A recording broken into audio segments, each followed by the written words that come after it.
Olá, graça e paz. Sou o pastor Darcy Pereira, da Igreja Presbiteriana do Jardim Licínia, Campinas de São Paulo. E nós estamos dando continuidade ao nosso estudo que propusemos fazer, que é sobre Nicodemos, a experiência do novo nascimento. Então nós estamos agora na parte final, na parte 4. Nós já estudamos a primeira, segunda e terceira, agora é a última parte. É lógico que é apenas uma pincelada sobre o novo nascimento, sobre a experiência de Nicodemos. Não, a nossa intenção não é esgotar o assunto, porque ele tem uma extensão que é muito grande, há muita coisa ainda para ser estudada sobre o novo nascimento. Mas o que eu me propus fazer e estudar com vocês, eu quero dar continuidade, concluir nessa oportunidade. E o texto, conforme já temos lido em outras ocasiões, já lemos, podemos ler, está no livro de João, Evangelho capítulo 3. Então nós vamos ler novamente, acho que não custa a gente recordar o texto, e diz assim a palavra: Havia entre os fariseus um homem chamado Nicodemos, um dos principais dos judeus. Este de noite foi ter com Jesus e lhe disse: Rabi, sabemos que és mestre vindo da parte de Deus, porque ninguém pode fazer esses sinais que tu fazes, se Deus não estiver com eles. A isto respondeu Jesus: em verdade vos digo, que se alguém não nascer de novo, não pode ver o reino de Deus. Perguntou-lhe Nicodemos: como pode o homem nascer sendo velho?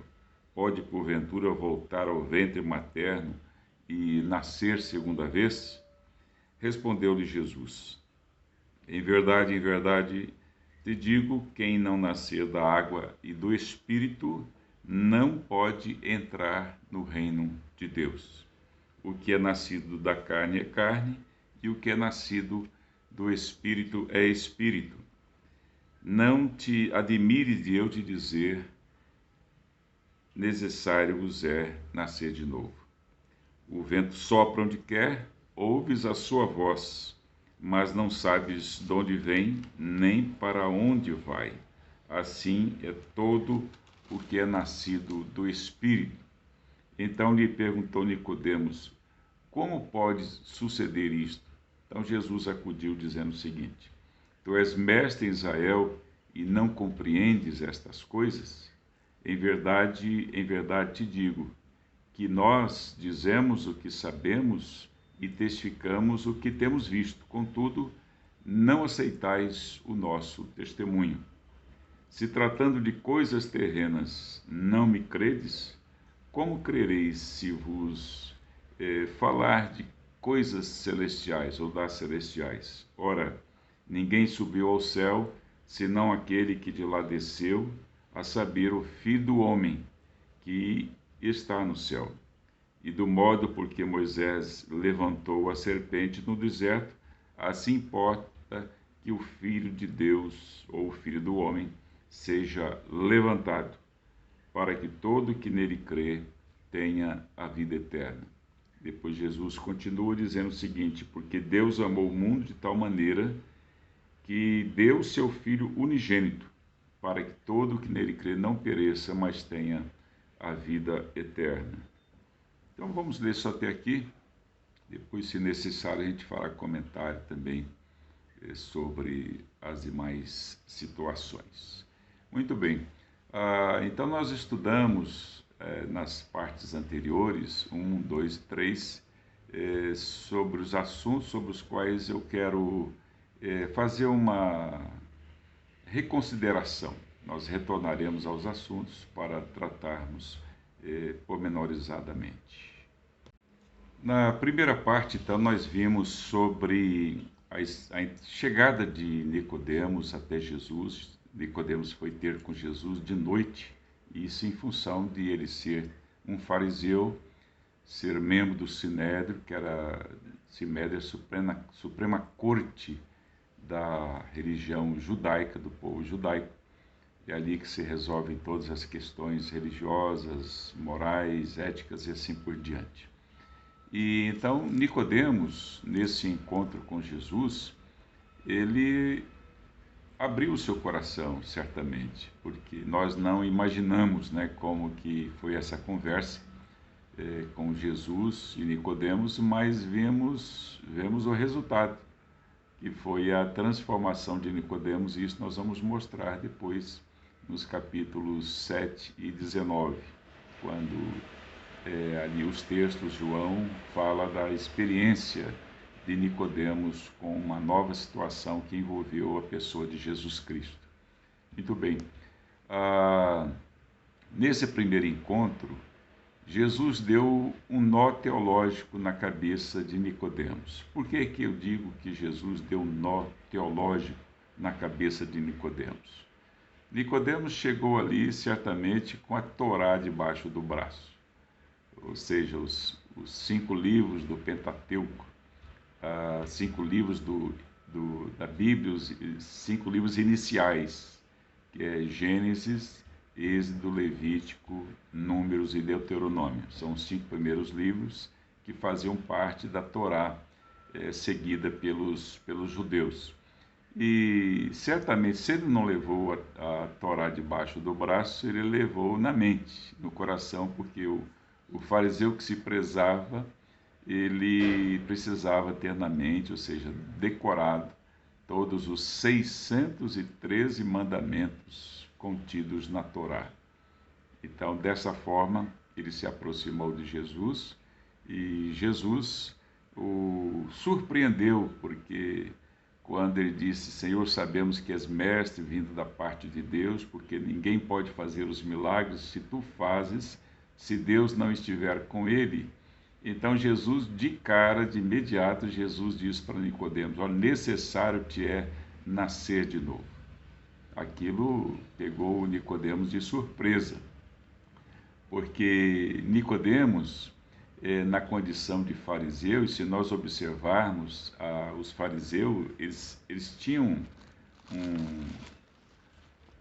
um caráter, diríamos assim mesmo, meio duvidoso, porque o Senhor Jesus, quando fala acerca deles, por exemplo, no capítulo 23, ele diz da seguinte forma: na cadeira de Moisés se assentaram os escribas e os fariseus.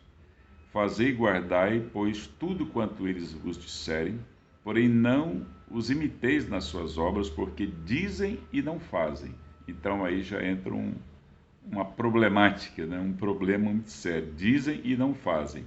Atam fardos pesados e difíceis de carregar e os põem sobre os ombros dos homens. Entretanto, eles mesmos nem com o dedo querem movê-los. Praticam, porém, todas as suas obras com o fim de serem vistos dos homens, pois alargam os seus filactérios e alongam as suas franjas, amam os primeiros lugares e assim por diante. E lá mais à frente Jesus vai dizer o que? Vai chamá-los de hipócritas. E o hipócrita é aquela pessoa que tem 2 faces. Na vida real é uma coisa e na vida escondida é bem diferente, né? Quer dizer, em privado é uma coisa e no público é outra. Então Jesus faz menção dizendo a eles que eles eram hipócritas. E no capítulo 18 do Evangelho de Lucas, Jesus fala sobre a parábola do publicano e o fariseu. E nessa parábola, Jesus faz menção ao fariseu, porque eles confiavam em si mesmos por se considerarem justos e desprezavam os outros. Então eles batiam no peito dizendo: eu sou o tal, eu sou o cara, né? Então é um aspecto também muito importante. Conforme dissemos, Nicodemos chegou com a Torá debaixo do braço para conversar com Jesus com as suas 613 leis, 613 mandamentos. Mas eu imagino que Jesus possa ter conversado com ele, Jesus falando: olha, eu sou o Filho de Deus, Eu vim a esse mundo para resgatar da maldição da lei, porque ninguém pode viver pela lei, ninguém é justificado por obras da lei, porque os judeus diziam, não, nós somos filhos de Abraão, quer dizer, filhos da fé, mas se o Senhor Jesus, no capítulo de número 6, diz então para os judeus, se vocês são filhos de Abraão, façam as obras de Abraão. E eles, interessante que ao considerarem sobre Jesus, disseram a Jesus o seguinte, que Jesus era um bastardo, porque Jesus tinha nascido da obra do Espírito Santo, então não era filho de José, então nasceu pelo poder do Espírito. E eles disseram, você é um bastardo, quer dizer, filho sem pai. E eles disseram, nós somos filhos de Deus. E Jesus disse então para eles, se vocês são filhos de Deus, então façam as obras de Deus, as obras que Deus ensinou. Conforme também dissemos, nós nascemos em pecado. Nascemos em pecado porque nós herdamos de Adão o pecado, a condenação. Por isso que Jesus diz aqui no capítulo 3 aqui de João, ele diz assim, quem nele crê não é julgado, o que não crê já está julgado. Quer dizer, a condenação de Adão pesa sobre todos nós. Mas então, quem não crê já está julgado, por quê? Não crê no nome do unigênito Filho de Deus, em Jesus Cristo. Porque Jesus morreu em nosso lugar, ele morreu para nos dar a salvação, para nos tirar de sob a condenação lá do início, com Adão e Eva, porque o Senhor havia dito para Adão, e no dia que ele pecasse, certamente ele morreria e comesse do fruto da árvore do conhecimento do bem e do mal. E Adão comeu, quer dizer, desobedeceu, e Paulo aos Romanos diz no capítulo 5, que pela desobediência de um só homem entrou o pecado no mundo, então todos pecaram, e todos nós somos pecadores por consequência da desobediência de Adão. Mas em Cristo, pela obediência de um só, nós alcançamos a salvação. E é interessante que Paulo, quando escreve a sua carta aos Filipenses, no 2º capítulo, a partir do versículo 5, ele diz o seguinte, tende em vós o mesmo sentimento que houve também em Cristo Jesus, pois ele, subsistindo em forma de Deus, não julgou por usurpação ser igual a Deus. Antes, a si mesmo se esvaziou, assumindo a forma de servo, tornando-se em semelhança de homens e reconhecido em figura humana. E diz, a si mesmo se humilhou, tornando-se obediente até a morte e morte de cruz. Então, na cruz do Calvário, o Senhor Jesus Cristo assumiu a nossa culpa, a nossa condição de pecadores, já pecadores condenados. Então, ele morreu em nosso lugar. Então, a ira de Deus, a ira da justiça de Deus caiu sobre Jesus. Deveria cair sobre nós, mas Jesus nos amparou ali na cruz do Calvário, dando-nos assim, então, a salvação eterna. Vimos também que a obra do Espírito Santo, ela faz de novas criaturas. Quando Nicodemos, nessa conversa com Jesus, no capítulo 3 do livro de João, Jesus Cristo disse a ele o seguinte, o vento sopra onde quer, ouves a sua voz, mas não sabes de onde vem, e nem para onde vai. Assim é todo aquele que é nascido do Espírito, quer dizer, nascido da água e do Espírito.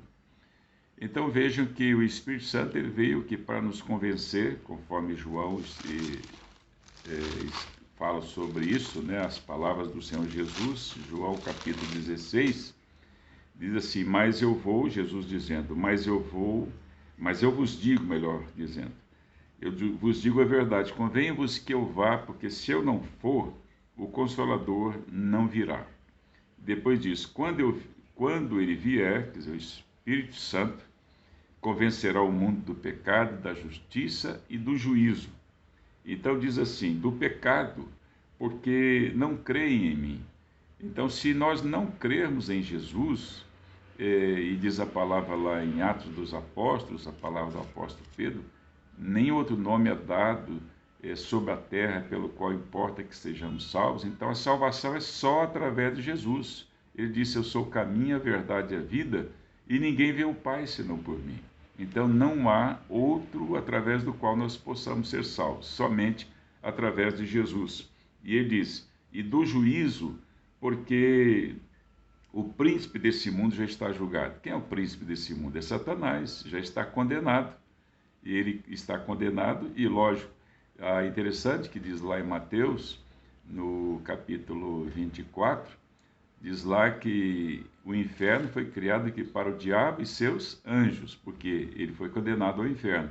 E o problema é que não só o diabo e seus anjos estão indo para o inferno, mas também todos aqueles que não têm crido em Jesus, porque é através da fé, através do crer em Jesus, no seu ato remidor ali na cruz do Calvário, que nós somos salvos. Fora dele não há salvação.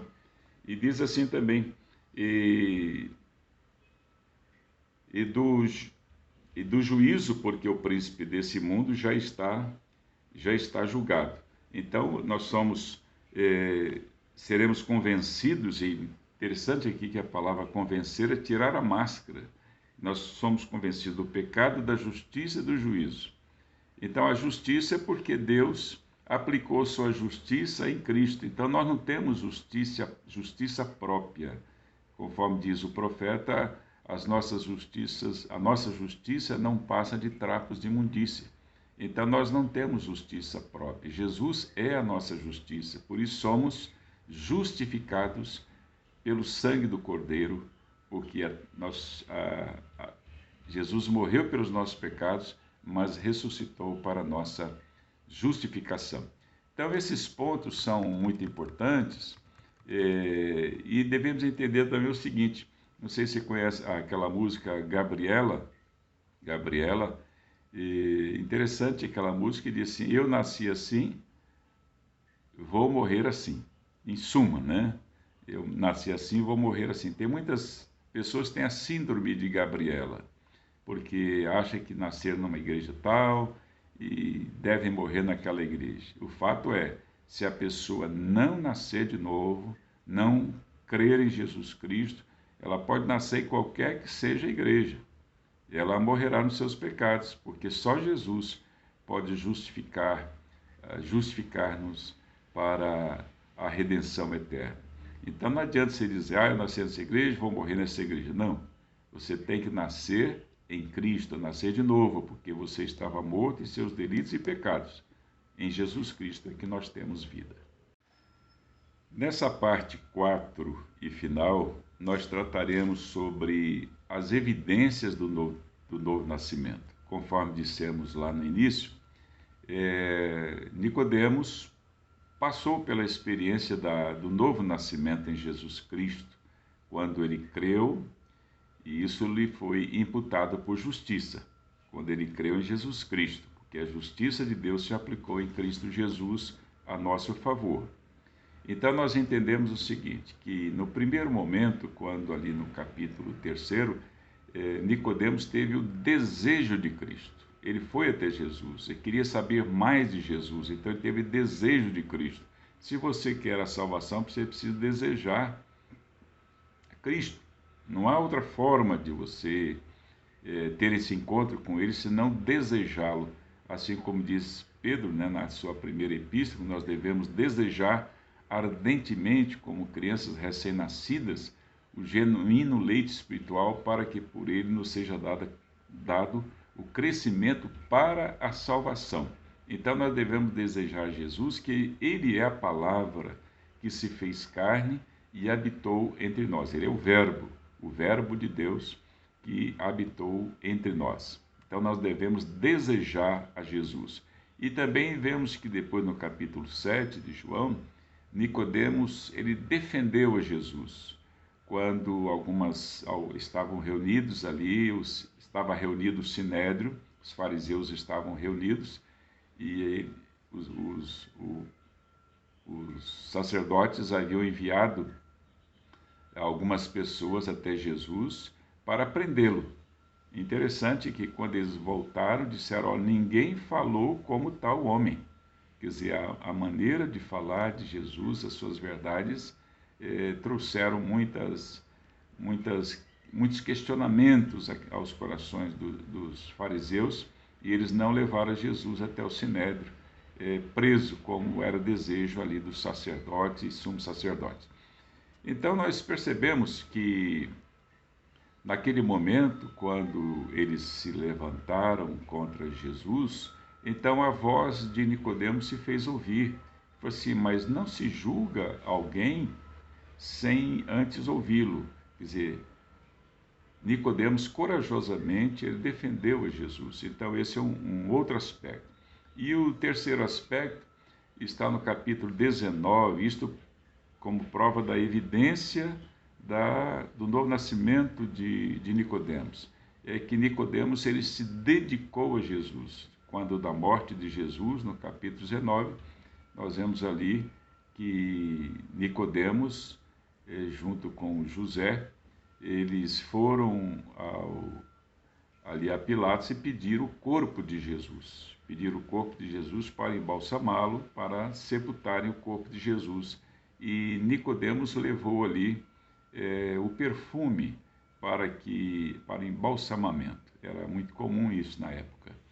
Então ele mostrou que dedicação. Na vida cristã também é isso. Nós temos que ter, primeiro, desejo de Cristo, depois temos que defender a fé cristã. Judas fala sobre isso, que nós devemos defender a fé cristã, e a fé cristã é baseada em Jesus. Então, nos seus ensinamentos, na sua vida. E em terceiro, então, nós nos dedicarmos a Cristo, quer dizer, viver com os nossos dons, com os nossos talentos, enfim, com a nossa vida para a glória de Deus. Por isso diz Paulo aos Coríntios, capítulo 10, 31, portanto, quer comamos e bebamos, façamos tudo para a glória de Deus. A palavra de Deus diz que pelos frutos nós seremos conhecidos. Então, se somos conhecidos pelos frutos, nós temos que ir ao texto lá de Gálatas, capítulo 5, a partir do versículo 16 até o capítulo 25, porque ali vai falar das obras da carne, 19 a 21, e depois do fruto do Espírito, a partir do versículo 22. É interessante observar o que diz aqui logo inicialmente esse texto, capítulo 5 aos Gálatas, versículo 16, diz o seguinte, digo, porém, andai no Espírito e jamais satisfareis a concupiscência da carne. Por que ele diz jamais? Jamais é uma possibilidade. Se você viver no Espírito, andar no Espírito e ser guiado pelo Espírito, então há uma possibilidade de você não pecar. Muito embora, nós devemos considerar também isso. Depois vamos ler lá o texto de João, 1 de João, a partir do versículo 5 do capítulo 1 até o capítulo 2, nós vamos ver lá que João vai dizer o seguinte, que aquele que diz que não peca faz de Deus um mentiroso. De fato, nós estamos sujeitos a pecar. Nós fomos livres da condenação do pecado através da morte de Cristo e também através do sangue de Jesus, que nos purifica de todo o pecado. Nós somos livres do pecado que viermos a cometer. Por isso que Jesus diz lá que se confessarmos nossos pecados, Ele é fiel e justo para nos perdoar os pecados e nos purificar de toda injustiça. De se confessarmos. Por que se confessarmos? Porque nós estamos sujeitos a pecar. Não há quem não peque, diz a palavra, não há justo nenhum sequer. Por isso que fomos justificados e somos justificados pelo sangue do Senhor Jesus. Porque diz ainda João que Jesus é a propiciação pelos nossos pecados, quer dizer, é o propício, quer dizer, é a pessoa ideal para satisfazer a justiça de Deus com relação aos pecados que já cometemos e que viermos a cometer. Mas a busca agora de uma nova criatura é a vida de santificação. Quer dizer, se nós fomos, então diríamos o seguinte, que Deus começou uma boa obra em nós, Filipenses 1:6, diz lá, aquele que começou a boa obra em vós há de concluí-la, de terminá-la até o dia de Cristo. Então, há 3 palavrinhas que eu quero destacar aqui com relação ao início da boa obra e a conclusão da boa obra de que fala ali o capítulo 1, versículo 6 do livro de Filipenses. Primeiro, quem começou a boa obra no nosso coração foi Deus, não nós. Ele fez a obra da redenção através de Cristo, Jesus morreu pelos nossos pecados. Agora, a continuação dessa obra depende também de nós, que é o quê? A santificação.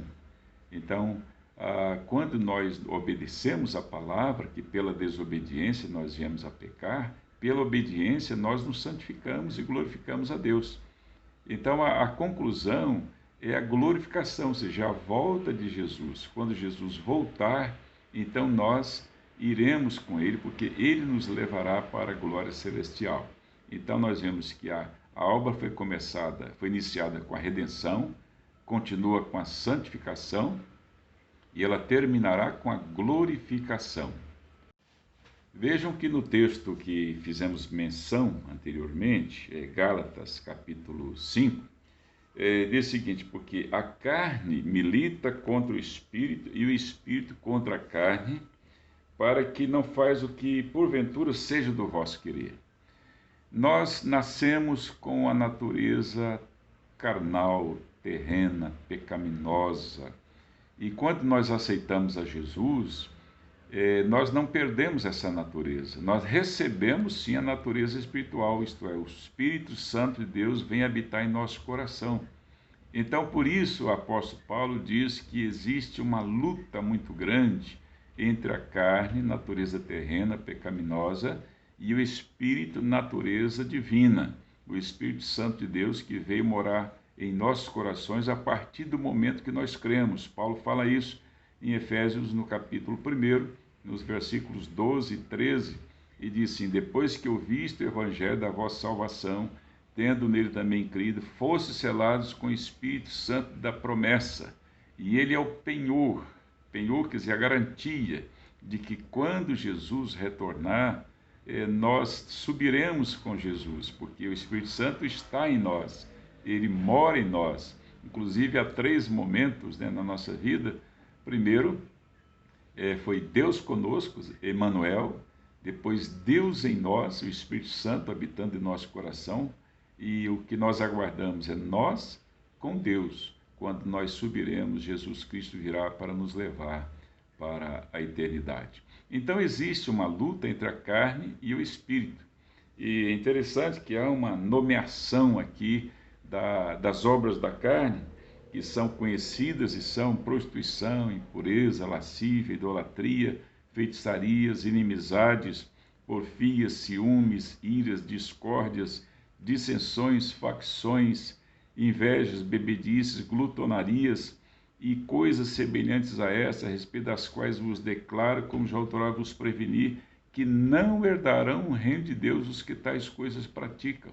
Nós não vamos entrar em detalhe acerca da classificação aqui das obras da carne, mas apenas nos ater a essa palavra, que não herdarão o reino de Deus os que tais coisas praticam. Nós dissemos que lá em João está escrito que aquele que diz que não peca faz de Deus um mentiroso, e precisamos confessar os nossos pecados, e Jesus é a propiciação pelos nossos pecados, quer dizer, ele derramou o seu sangue para nos lavar e nos purificar dos pecados. No entanto, o crente em Jesus Cristo, aquele que busca uma vida de santificação, ele não vive pecando, Isso poderia caracterizar, se o fato da pessoa viver em pecado, pode caracterizar uma pessoa que não nasceu de novo ainda. A pessoa que nasceu de novo, ele faz morrer a sua natureza terrena. Vejam que há 2 textos que eu quero ler agora. Primeiro, lá de Colossenses. Primeiro vamos citar 1 Coríntios 15, 31, o apóstolo Paulo diz o seguinte: fazei, pois, morrer a vossa natureza terrena. E aqui no capítulo 3 de Colossenses, ele diz assim, capítulo 15, 31 de 1 Coríntios diz: dia após dia morro. E no capítulo 3, versículo 5 e diante, diz: fazei, pois, morrer a vossa natureza terrena. Qual é a nossa natureza terrena? Há uma lista aqui, e diz: prostituição, impureza, paixão lasciva, desejo maligno e avareza, que é a idolatria. Por estas coisas é que vem a ira de Deus que veio sobre Jesus ali no Calvário. Quando Jesus recebeu a ira de Deus se traduziu que na sua morte. Jesus se fez pecado por nós. Ele morreu pelos nossos pecados. Então trouxe para nós o que há? Salvação. Nós fomos libertos da ira de Deus através do sacrifício de Jesus. E é interessante que Paulo diz aqui no versículo 7 do 3º capítulo: ora, nessas mesmas coisas andastes vós também outrora, quer dizer, noutro tempo, quando vivias nela. Agora, pois, como novas criaturas, despojai-vos igualmente de tudo: ira, indignação, maldade, maledicência, linguagem obscena do vosso falar. Então diz: agora nós nos despimos do velho homem, aquilo que diz Paulo na sua segunda epístola aos Coríntios, capítulo 5, versículo 17, assim, se alguém está em Cristo, nova criatura é, as coisas velhas passaram, eis que tudo se fez novo. Então nós deixamos a nossa velha natureza pecaminosa, a natureza carnal, que diz aqui em Gálatas, no capítulo 5, e herdamos uma natureza nova, através do novo nascimento. Quer dizer, agora nós somos novas criaturas, nascidos em Cristo Jesus. Mas é interessante ouvir sobre essa questão aqui, não herdarão o reino de Deus os que tais coisas praticam. Eu vi uma história do reverendo Augustus Nicodemos, pastor presbiteriano. Ele diz o seguinte, que numa oportunidade ele fez uma viagem na África, e uma viagem dentro da África, né? Ele já estava lá, e fez uma viagem, ele com a sua esposa, mais um casal, e eles percorreram 5.000 quilômetros, e um aluno dele perguntou o seguinte: escuta, professor, mas foi tudo bem na viagem? E ele respondeu: foi tudo bem, graças a Deus, tivemos apenas um pneu furado em 5.000 quilômetros. E ele usou uma aplicação muito interessante. Ele diz o seguinte: teria sido ruim se um pneu tivesse furado a cada 100 quilômetros. Imagina de 5.000 quilômetros. Então ele fez a aplicação dizendo o seguinte, que o cristão assim também. O cristão, ele não peca durante toda a sua vida, durante toda a sua viagem aqui. Ele não vive pecando a cada momento. Ele peca ocasionalmente. Pode acontecer de nós pecarmos contra Deus, desobedecermos a sua palavra, deixarmos de estar na presença de Deus, muito embora Deus use da sua misericórdia para abençoar a nossa vida, para nos ajudar, nos santificar, para nos fazer de novo caminhar na sua presença. Então as obras da carne, elas estão presentes na vida daquelas pessoas que não amam a Jesus Cristo, que não vivem na obediência à palavra, que não vivem uma vida de santificação, que não nasceram de novo. Mas a evidência de uma pessoa que nasceu de novo está aqui no versículo 22 em diante. Mas o fruto do Espírito é amor, alegria, paz, longanimidade, benignidade, bondade, fidelidade, mansidão, domínio próprio. Contra essas coisas não há lei. E os que são de Cristo Jesus, quer dizer, os que nasceram de novo, crucificaram a carne com suas paixões e concupiscências.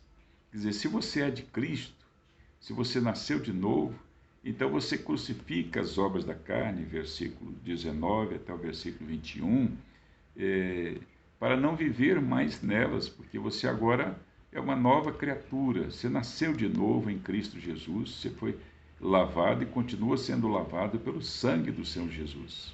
Então essa é uma palavra que nós devemos nos firmar nela, porque ela caracteriza as pessoas que são nascidas em Cristo Jesus. Concluindo então essa nossa palavra sobre o novo nascimento, só lembrando aquele provérbio popular que diz o seguinte: quem avisa, amigo é. E eu não quero ser o seu amigo, eu quero ser o seu inimigo. Você pode estar estranhando, mas eu vou explicar. O apóstolo Paulo, na sua carta aos Gálatas, capítulo 4, versículo 16, ele diz o seguinte: tornei-me por acaso o vosso inimigo por dizer-vos a verdade? É provável que alguém não goste, né, do que eu estou falando sobre o novo nascimento, a necessidade de nós nascermos de novo para nos tornarmos novas criaturas em Cristo Jesus. Se você entende e aceita essa palavra, então eu sou seu amigo, estou te avisando. Mas se você não aceita, eu sou seu inimigo, mas estou dizendo a verdade. A verdade para que você possa crer nessa verdade e receber a vida eterna.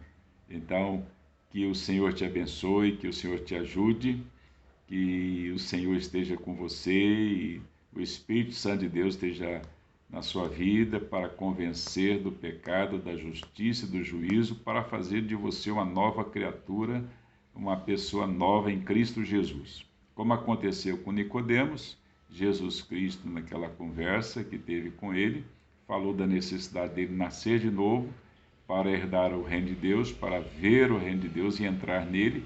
Assim também nós, se nós crermos em Jesus, nascendo de novo, crermos no seu sacrifício, então os nossos pecados são justificados para nos abençoar, e assim é que eu desejo que aconteça com você também. Que Deus te abençoe, que Deus te ajude para que você também tenha essa experiência do novo nascimento em Cristo Jesus. Amém.